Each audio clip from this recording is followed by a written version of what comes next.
This is what home feels like. Not just walls or streets, but memories, people, and stories. The corner store where your mom bought traditional street food.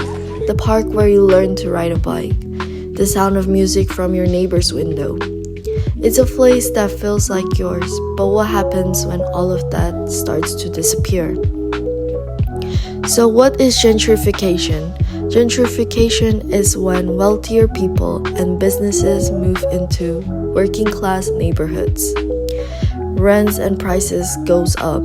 Longtime residents, usually people of color, can't afford to stay and they get pushed out. It looks like a progress, but it often means displacement. This isn't just about buildings, it's about people. Gentrification is tied to racism, redlining, and colonialism. It's today's version of a very old system, keeping poor communities of color on the outside. Gentrification didn't just come out of nowhere. It's tied to a history of racism and unfair housing rules. In the 1930s, the government made maps that marked black and immigrant neighborhoods in red. This was called redlining. Banks wouldn't give loans to those areas, and people couldn't buy a home or grow wealth. At the same time, white families moved to the suburbs, with better schools, more support, and big houses. Years later, those red-lined neighborhoods stayed poor. Then developers saw cheap land and wanted it. And again, the people who lived there were pushed out.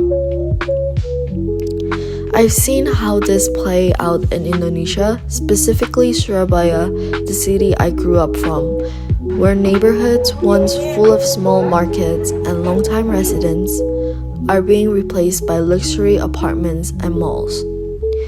In places like central Surabaya, new developments attract the wealthy, while long-time locals, often working-class families, are forced out due to rising rents and land prices.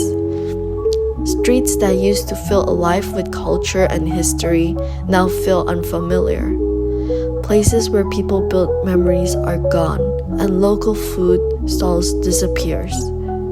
But there is hope. Change doesn't mean that we need to do erasure. We can push for affordable housing, rent control, supporting local businesses, listening to communities, not just developers. Because progress should include everyone. Everyone deserves a place to call home, a place to stay, to grow, and to belong. Gentrification isn't just about buildings, it's about people. So let's fight for a future where we all have space.